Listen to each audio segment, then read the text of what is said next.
If you were to ask me the one thing I did that contributed to the strength of my career, you probably would be surprised and underwhelmed. I would tell you it's my work ethic.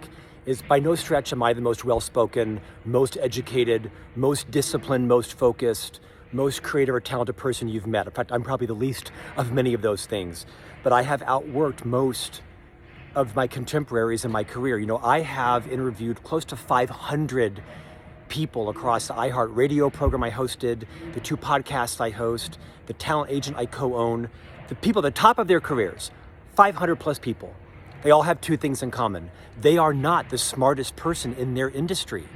What they did is they put in the hours. They were the formula of what separates successful people from unsuccessful people, which is they just did things the other people weren't willing to do. They outworked the other person. This may seem like, kind of lame advice right now because there's a whole kind of rising up against the grind and the hard work and the hustle culture. I'm not part of that. At the end of the day, all of my success came from the fact that I just worked really hard. I have multiple people in my agency that call me and say, Scott, how do I increase my keynote business?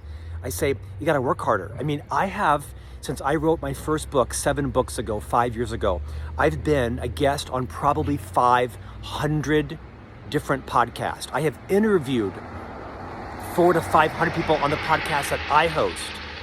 The number of Inc.com columns that I've authored, the number of LinkedIn columns that I've written, the number of articles, essays, radio interviews, TV interviews. I have just worked really hard. I'm not the smartest person in the business. I also think there's some complacency around, well, AI is so much more efficient and ChatGPT will crush everything. Nonsense. 4 years from now, I'm still going to be doing 150 podcast interviews a year. That's not going away. If you want to increase the inbound interest in your work, you got to put in the hours. I got 4 speaking requests this week. It's Thursday morning. Not because I'm the best in the industry, but because I've put in the reps to get people to recognize my work. And that's the outcome of just like 5 or 6 years of building a brand, of being the guy that will put in the hours to build the business opportunities. It's kind of as simple as that.